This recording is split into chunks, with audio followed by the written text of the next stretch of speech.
The day my son inherited 27 million, he looked at me like I was a stranger.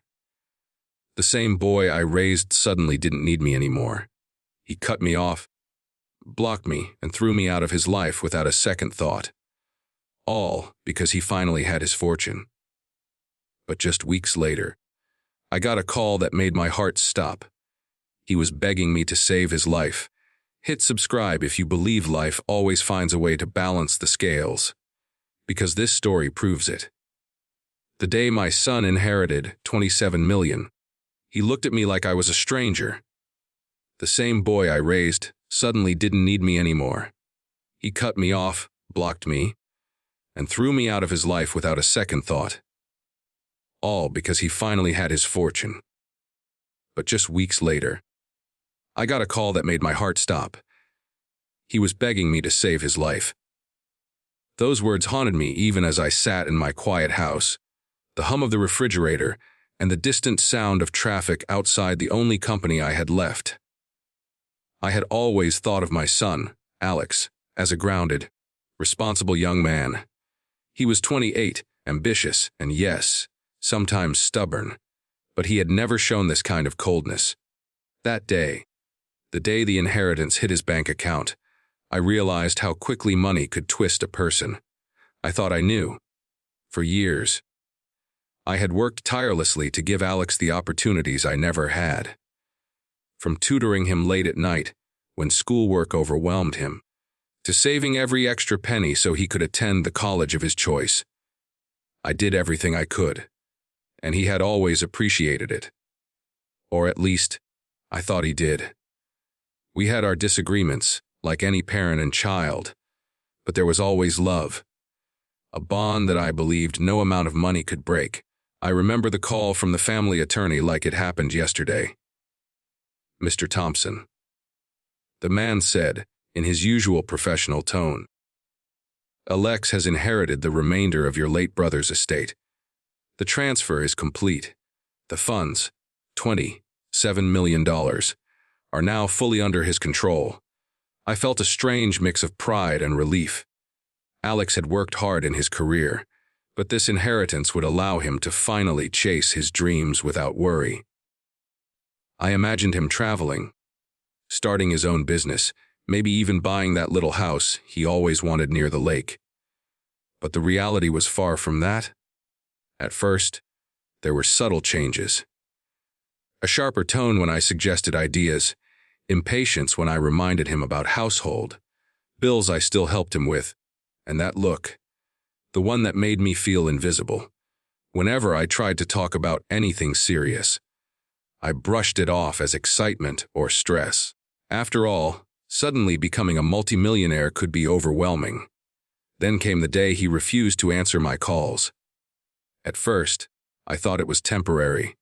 Maybe he was busy celebrating. I called again, leaving messages full of warmth, caution, and advice. I didn't want him to go into this new life blindly, but each message went unanswered. Then, one evening, I tried stopping by his apartment. The doorman told me he hadn't been around. Odd, I thought, but plausible. The breaking point came a week later. I had just returned from a friend's dinner when I received a message on my phone. It was from Alex. Except it wasn't. His account had blocked me, completely. All communication severed. My heart sank, my chest tightened. I stared at the screen in disbelief. After everything, every sleepless night, every sacrifice, he had literally erased me from his life. I didn't understand it. I couldn't. I went to his apartment, hoping to see him in person, to talk, to make sense of it. The doorman, a young man I had known for years, looked uncomfortable as he said, "Hey, he doesn't want to see anyone right now, Mr. Thompson. He asked me not to let anyone in." "Anyone?" I asked, voice trembling. "Even family?" "Yes," the doorman replied softly. I left, feeling as though the floor beneath me had crumbled. Walking back home, the autumn wind cutting through my coat, I realized I was facing something I had never imagined. The man I raised had become a stranger. The days that followed were unbearable.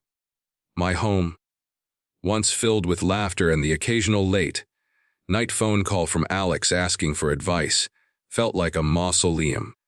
Every item I touched, my old coffee mug, the chair he used for studying, even the photos on the wall, reminded me of the bond that now felt broken. I tried calling friends, talking to neighbors, anyone who would listen. But no one could truly understand the gut-wrenching betrayal of a child who had grown to despise their own parent overnight. And yet, it wasn't just emotional pain. Practical realities hit too. Alex had been helping with bills occasionally, sharing groceries when I couldn't make ends meet. Without him, I had to stretch every dollar. I found myself budgeting more strictly than I had in years, counting coins in my wallet and questioning every purchase. It was a subtle reminder that money, something that was supposed to empower, had become a wedge between us. I started reflecting on our interactions over the past week. Had I missed signs? Was there something in my behavior that pushed him away? But no, everything I did came from love. I had tried to guide, to support, to protect him from mistakes. And yet, this was the result. Then came the whispers from the neighborhood. People love a dramatic story. "Did you hear about Alex?" One neighbor asked. "I heard he's throwing lavish parties and buying cars like they're candy." Another added, "All that money must have gone to his head. He doesn't need anyone anymore." Hearing this stung, but deep down, I knew it was more than that. Money hadn't just changed his lifestyle. It had changed him. Something I didn't recognize, something I couldn't predict. One afternoon, I found myself standing outside the park where Alex and I used to jog together. The leaves fell in golden cascades, reminding me of all those mornings we spent laughing and planning for the future. I closed my eyes and whispered, "How did it come to this?" That evening, I tried one last time to reach him. I sent a heartfelt email, not demanding anything, just expressing my love and willingness to help him navigate his new life. I pressed send and waited and waited and waited. Silence. Weeks passed, each day heavier than the last.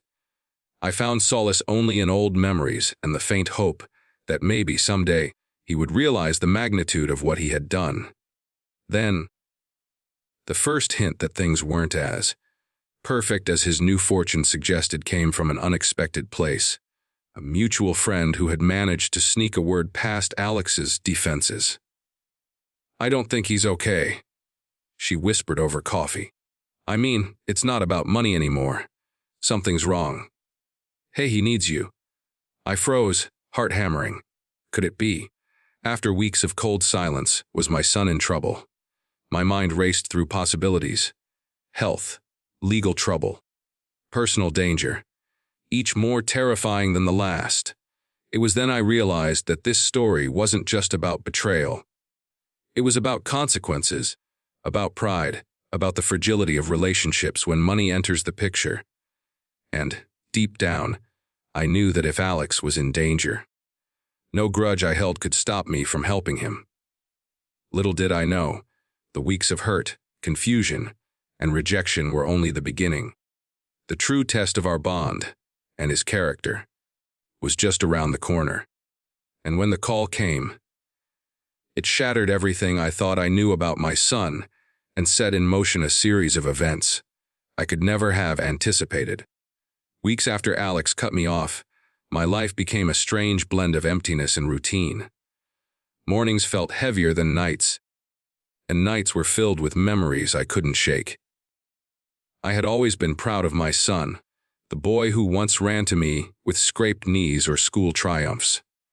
Now, he was unreachable, distant, and wrapped up in a world I no longer had access to.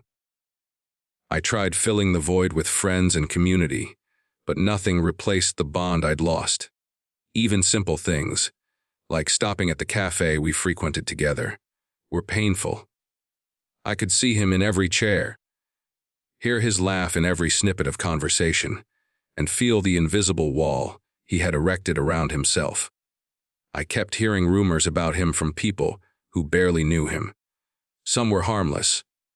I saw him driving a brand new sports car. But others painted a portrait of someone I barely recognized. Alex was no longer the careful, thoughtful man I had raised.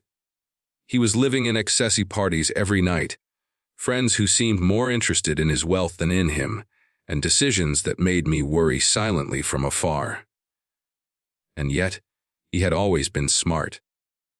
I had always thought he had the kind of judgment that would keep him grounded no matter what. But now, I wondered, had the money revealed a side of him I had never known? Or had it created one? I tried not to let myself think too much about it, but it was impossible. Bills came, groceries dwindled, and the phone remained silent. It wasn't just loneliness. It was betrayal paired with helplessness. I wanted to scream, to knock on his door one last time, to remind him of the years I had sacrificed for him. But each attempt ended in silence, and each day of ignoring me became a testament to how far he had drifted. I began to notice changes in myself too. I felt anxious when I received calls from unknown numbers, fearing news about Alex. I would check my mailbox repeatedly, hoping for a letter, an invitation, anything to signal he hadn't completely erased me from his life. But nothing came. Then there were the glimpses of his life from afar, social media, where he flaunted new cars, trips abroad, and a circle of friends I had never met. I saw pictures of him laughing, carefree, the money in his life apparently erasing any trace of the love or respect he once had for me. Each image was a knife twisting in my heart. And yet, I couldn't look away. I had to remind myself this was not about money alone. Alex's behavior had changed in a way that felt deeper, almost unrecognizable. He was reckless now, making decisions that scared me to think about. And the more I watched, the more I feared that one day, this life he had embraced would catch up with him. I started walking more, spending hours at the park or wandering the streets near my home. It was my only refuge from the quiet agony of the apartment that once echoed with laughter. I replayed every interaction I had with Alex, searching for signs I might have missed. But nothing explained this sudden cruelty. Nothing explained how someone could inherit a fortune and lose themselves overnight. Then came the subtle warnings. I ran into an old friend, Sarah, who knew Alex in college. We met at a bookstore by chance. She looked uneasy, her hands twisting the strap of her bag. "Mr. Thompson, how's Alex?" she asked carefully. I hesitated, unsure whether to probe. "Hey hasn't returned my calls. He's distant." Sarah sighed. "I know. I think he's getting in over his head. There are people around him, older men and women, advising him, but not for his benefit. They're looking for their cut." My stomach dropped. "What do you mean?" She lowered her voice. "I don't know everything, but he's making big deals, investments, things that could go very wrong. He's surrounded by people who flatter him, and he listens. He's not being careful." I felt a cold wave of fear. It wasn't just emotional betrayal anymore. It was a growing sense that his fortune, his reckless independence, might be dangerous. The days blended into weeks, each one heavier than the last. I kept busy with my work, though even that felt hollow without my son. I cooked meals I would normally have shared with him, and I caught myself setting an extra plate at the table out of habit. I realized how deep my sense of loss went. It wasn't just a child gone. It was a life I had nurtured, a bond I had believed unbreakable, suddenly fractured. Even sleep became difficult. I would wake in the middle of the night, imagining Alex in some predicament. A car accident, a financial disaster, even worse. And every time, I'd reach for the phone, only to remember he had blocked me. I felt powerless, frustrated, and heartbroken. Then came the call that changed everything. It wasn't Alex. At first, I didn't recognize the number. My hands shook as I answered. "Mr. Thompson," the voice said, tense and hurried. Yes, I replied cautiously. It's about Alex. Something's happened. He needs you. Please, you have to come. My heart stopped. Every fear I had whispered in the dark of my apartment was now a screaming reality. Something had gone terribly wrong. I grabbed my coat, my car keys, and ran to where I was told he was. As I drove, memories of my son flooded my mind. The boy who had once clutched my hand on a rainy day, the young man who called to share his first paycheck, the laughter we shared during late-night talks. And now, this man I hardly knew was in danger, and only I could help him. When I arrived, I hesitated at the door. The apartment building was quiet, almost too quiet. I could hear muffled voices inside, the occasional crash, the tense rhythm of panic. I felt my chest tighten, my palms clammy. Then a familiar voice called out, "Dad, please, I need you." I froze. It was him. Alex, my son, but not the boy I remembered. He sounded small, scared, vulnerable in a way that shattered me. In that moment, all the anger, the heartbreak, the betrayal, it didn't matter. All I felt was a parent's instinct to protect, to help, to love, no matter what. I opened the door and stepped inside. The scene that greeted me made my heart lurch.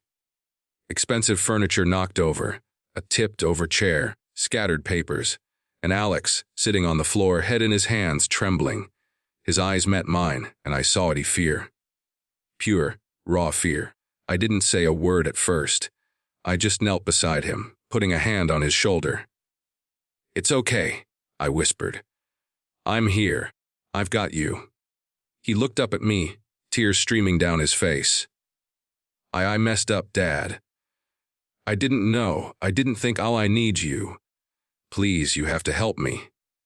And just like that, the roles reversed. The boy I had raised was now completely dependent on the parent he had abandoned. And for the first time in weeks, I realized something important. Despite the money, the arrogance, the betrayal, he was still my son. In that moment, all the isolation, the fear, the heartbreak of the past weeks came rushing back. But so did a sense of purpose. This was no longer about resentment or pride. This was about saving a life, about stepping into a situation that could have been avoided, and about facing the consequences of wealth and recklessness. I didn't yet know the full extent of what had happened, but I knew one thing for certain. Alex needed me, and I would not turn away. The moment Alex pleaded for help, my entire world shifted. That familiar mix of fear, love, and anger surged through me. The same combination that had kept me awake in the silent nights of the past weeks. But this was different. This was no longer a theoretical worry or imagined disaster. Something real, something dangerous had happened. I helped him to his feet, guiding him toward the couch. He was shaking, pale, and disoriented. For a long moment, he couldn't speak, his chest rising and falling with ragged breaths. I could see the evidence of his recklessness all around. Glass shards from a shattered coffee table, papers torn and scattered across the floor, and a half-empty bottle of some expensive liquor that smelled faintly of bitterness and regret. "Alex," I started, my voice trembling despite myself. What happened? He couldn't meet my eyes. I don't know how to explain it. "Dad, I made a mistake, a huge mistake, and now everything is falling apart." I pressed a hand to his shoulder. "Take a breath. Start from the beginning. Tell me everything." He did, haltingly at first, then in a rush as the dam of fear broke inside him. It all started with a business deal. One of those high-stakes investments he had bragged about to anyone who would listen. He had met a man, slick, charming, promising returns that sounded too good to be true. I had warned him to be careful, to research every detail, but I was blocked, ignored, erased from his world. "Hey," he said, "he could triple my money in 3 months." Alex admitted, his voice trembling. I thought I was smart, Dad. I could handle it. I wanted to prove I didn't need anyone, that I could do this on my own? And now, just weeks after inheriting 27 million, Alex had lost more than a third of it. The numbers were staggering, but worse than the money was the humiliation. The so-called business partner had disappeared, leaving Alex with no recourse, no warning, no way to fix it. Alex's voice broke. I don't know how I'm going to recover. They're threatening me, Dad. I can't sleep. I can't think straight. I'm scared. I sank into the chair across from him, trying to process what I was hearing. My heart ached, not just because of the money, which, admittedly, was staggering in its loss, but because my son, the boy I had raised with love and care, had walked into danger blind, without guidance, without caution. And he had come to me, the one person he had once pushed away for help. I had imagined this moment 1,000 times in my mind over the past weeks, but I had never pictured it like this. Alex, broken, vulnerable, and utterly dependent on me. The weight of responsibility pressed down on me. This was not just about money. This was about his life, his future, and his choices. I asked questions, carefully, to understand the full extent of the crisis. The business deal wasn't just a financial mistake. It had spiraled into legal complications. The so-called partner had forged documents, manipulated contracts, and left Alex exposed to potential lawsuits and criminal charges. Worse, he had borrowed money from people who didn't tolerate failure. Threatening phone calls had begun, and a few anonymous messages hinted that violence could follow if the debts weren't settled immediately. I swallowed hard. The situation was more dangerous than I could have imagined, and yet, I couldn't allow panic to control me. Not when Alex's life was literally at stake. Listen to me, I said, my voice steady despite the storm inside. We'll fix this. I don't care how big it looks. I don't care how impossible it seems. We'll take it one step at a time. But you have to trust me now. You have to stop trying to handle this alone. He nodded, tears streaming down his face, relief and desperation mixed in equal measure. I trust you, Dad. I'm sorry. I should have listened. I don't know what I was thinking. You were young, scared, and blinded by money, I said softly. It happens. But now we deal with it. Together. The next days were a blur of planning, calls, and cautious maneuvering. I reached out to legal advisors, financial experts, and even some of Alex's contacts I had once known well. The realization hit me: wealth was a dangerous tool in untrained hands. Money, which should have been a blessing, had become a weapon turned against him, and the lessons he had ignored for years, the ones I had tried to teach him, now mattered more than ever. Alex, for his part, was a shadow of the confident man he had been. He followed my instructions without hesitation, sometimes muttering apologies between tasks. I reminded him repeatedly that mistakes didn't define a person, but actions did, and right now, the actions we took would define whether he could recover or spiral further into disaster. One night, as we worked late into the evening, Alex finally spoke, his voice trembling with a mixture of fear and regret. Dad, I never realized. He paused, swallowing hard. I never realized what it meant to have someone who actually cares. I pushed you away because I thought I didn't need anyone. But now, I see how wrong I was. I looked at him, my own heart swelling with a mixture of sadness and hope. It's not too late to change, Alex. You're learning now, the hard way. But you're alive, you're safe, and you still have a chance to do things differently. We worked through the night, going over every contract, contacting every person who had influence over his investments, and setting up safeguards for his safety. It was exhausting, but for the first time in weeks, I felt alive. Alive with purpose, with responsibility, with the knowledge that my son still needed me, even if he hadn't realized it until now. The turning point came 3 days later.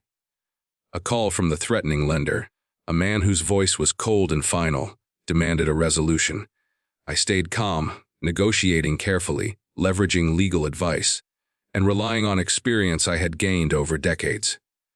Alex watched silently, learning in real time the importance of patience, strategy, and, above all, humility. By the end of the week, we had stabilized the situation. The immediate danger was over, though consequences remained.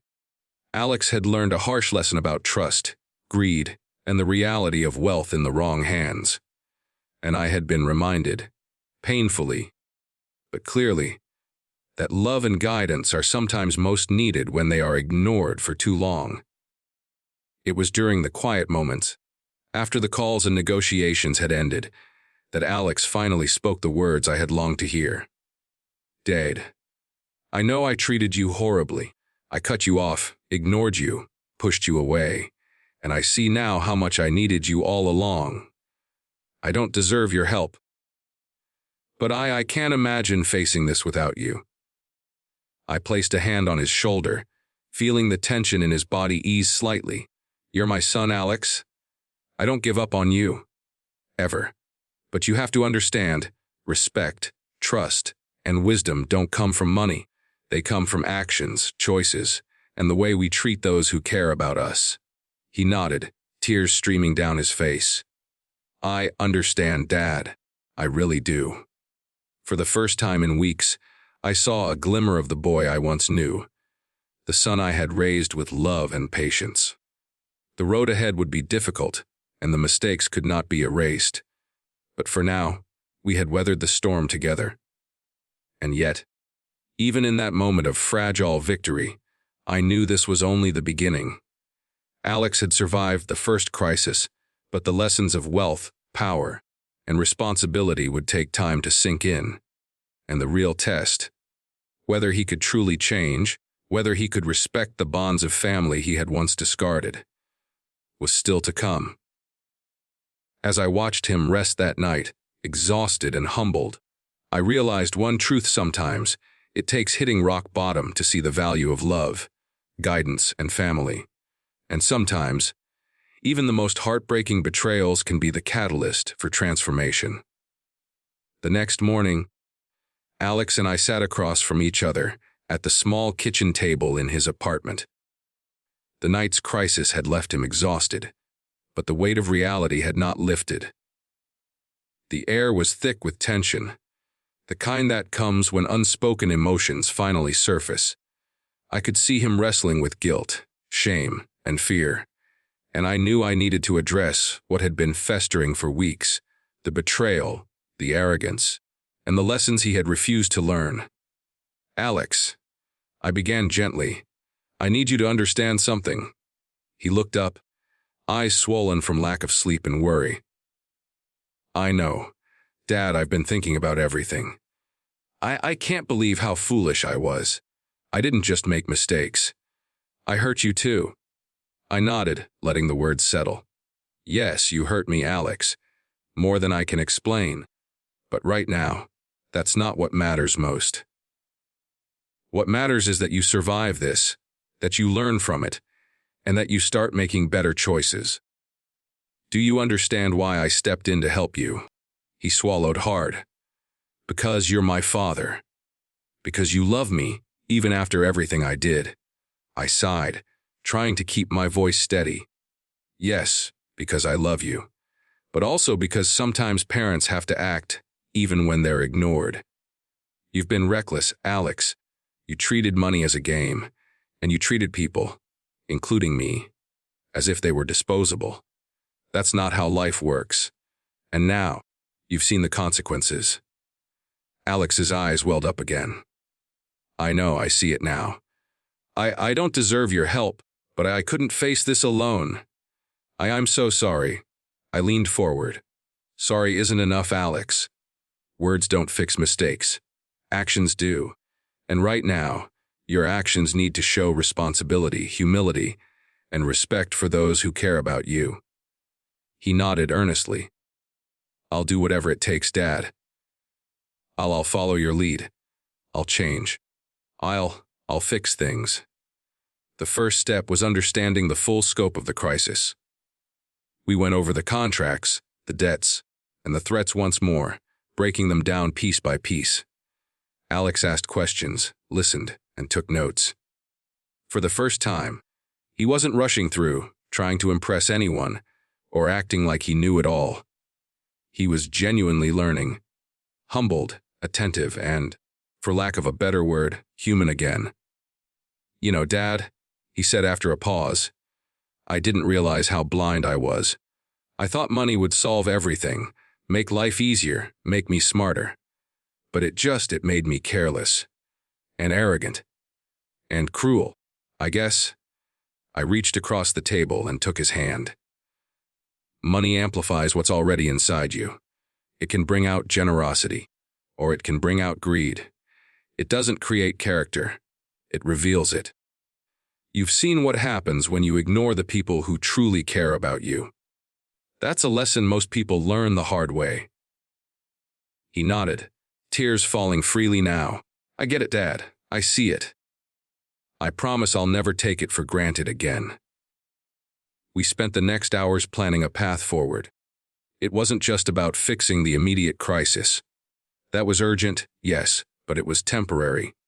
The long-term recovery mattered more. Alex had to rebuild relationships, reassess his finances, and learn the humility and caution he had ignored for so long. "First," I said, "we prioritize safety. Then, we address the financial and legal consequences. Finally, you rebuild your character. That's the hardest part, Alex. That's where the real growth happens." He nodded solemnly. "I understand. I'm ready." I could see the boy I had raised, the one who once ran to me with scraped knees, coming back, but older, wiser, and shaken. The wealth that had once driven him to arrogance now stood as a reminder of how fragile life could be when pride eclipses wisdom. "Dad," he said quietly, I never thought I'd feel this way. I thought I could handle everything myself, that I didn't need anyone. But now, I see how wrong I was, and I don't want to lose you again. Ever." I smiled softly, though my eyes stung with emotion. "You won't lose me, Alex. But you need to understand that trust, respect, and family aren't guaranteed. They're earned every day, and when you mess up, there are consequences. Sometimes harsh, sometimes terrifying, like what just happened." He nodded, absorbing the words. "I get it, Dad. I'll make it right, I promise." That night, as we worked together on organizing his finances and reviewing his contacts, I realized something important. Wealth had almost destroyed him, but the crisis had given him a chance to see the value of love, guidance, and accountability. He had finally come face to face with the consequences of his actions, and he had turned to the one person he had rejected, the person who never gave up on him. And in that moment, I knew that the weeks of heartbreak, betrayal, and isolation had a purpose. They had shown both of us the fragility of relationships, the danger of arrogance, and the unbreakable bond between parent and child, even when it was tested to the limit. The next morning, Alex woke up early, a quiet determination in his eyes. "Dad," he said, "I've been thinking. I need to reach out to everyone I hurt. Friends, advisors, even people I owe money to. I can't undo everything, but I can try to make it right." I nodded approvingly. "That's a good start. Humility and honesty go a long way, and you'll find that when you face the consequences with integrity, people respect you more than when you hide or lie." He looked at me, eyes wide with sincerity. "I've learned the hard way, Dad. I won't forget this. I don't want money to define me anymore. I want to be someone who's respected, trusted, and loved, not feared or envied." I felt a lump in my throat. This was the moment I had been waiting for. The moment when the crisis transformed into a lesson, when fear turned into growth, and when the boy who had thrown me away began to see the parent he had ignored as the anchor he truly needed. And yet, even in this fragile calm, I knew the road ahead would be difficult. Healing a fractured relationship takes time, and rebuilding trust, especially after weeks of rejection and reckless choices, is never easy. But for the first time in a long time, I had hope, real hope. We spent the following days reaching out to advisors, correcting mistakes, and making amends. Alex listened, asked questions, and even admitted when he didn't understand something. The arrogance was gone, replaced by humility, fear, and a genuine desire to learn. One evening, after a long day of meetings and calls, Alex turned to me, exhaustion evident in his posture. "Dade, thank you. For not giving up on me. For helping me even when I treated you like you didn't matter. I can't put into words how much that means." I smiled softly, placing a hand on his shoulder. "That's what parents do, Alex. We don't give up. But it's up to you now to make sure this lesson stays with you. Money isn't the measure of a person. Character is, and character is tested in moments like this." He nodded solemnly. "I understand. I really do. And I won't let this happen again." For the first time since the inheritance, I saw a glimpse of the man Alex could become, responsible, humble, and aware of the value of love and family. The crisis had shaken him, but it had also given him the chance to rebuild, not just his wealth, but his character and his relationships. And as we sat there in quiet reflection, I realized something profound. Sometimes it takes losing everything to understand what truly matters. And sometimes it takes a parent's unwavering love to guide a child back from the edge of disaster. The following days passed in a tense rhythm of recovery and reflection. Alex, once reckless and arrogant, now approached every decision with caution. He consulted advisors, double-checked contracts, and avoided the flashy lifestyle that had once consumed him. But more importantly, he began rebuilding relationships, not just with me, but with friends, mentors, and even the people he had hurt during his short-lived spree of wealth. One evening, as we sat in the quiet of his apartment, Alex turned to me, eyes full of determination. "Dade, I want to do something meaningful with the rest of my inheritance," he said. "Something that helps others, not just myself. I don't want to make the same mistakes again." I felt a swell of pride mixed with relief. "That's a wise decision, Alex. Real wealth isn't just numbers in a bank account. It's the impact you have, the lives you touch." He nodded. "I was blind, Dad. I didn't see what mattered. I thought money made life better, but it almost destroyed everything. Me, us, my life." And it was true. In just a few short weeks, Alex had learned more about responsibility, humility, and the consequences of choices than most people do in decades. The 27 million had been a catalyst for disaster, but also for transformation. Our relationship, though still fragile, began to heal.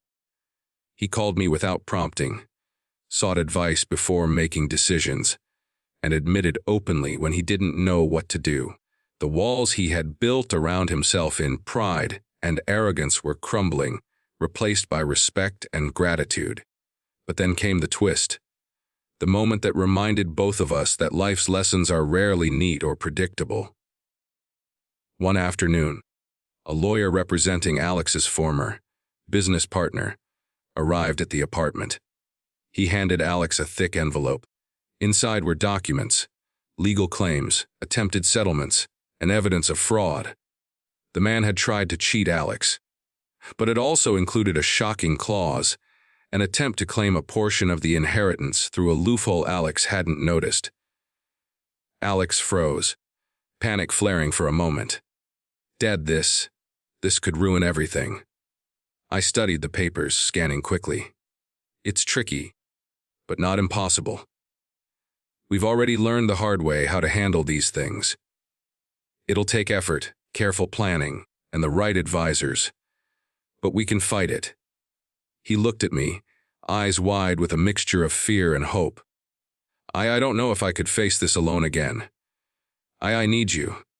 I smiled faintly, the same smile that had carried me through the nights of heartbreak and helplessness. You won't face it alone, Alex. Not now.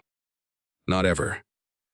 And so we faced the final challenge together, not just to protect his wealth, but to solidify the lessons he had been forced to learn. Every phone call, every meeting, every negotiation became a test of his growth. And every time he hesitated, second, guessed, or panicked, I reminded him, it's not about the money. It's about how you handle life, the people around you, and your own choices. By the end of the month, the legal threat was neutralized.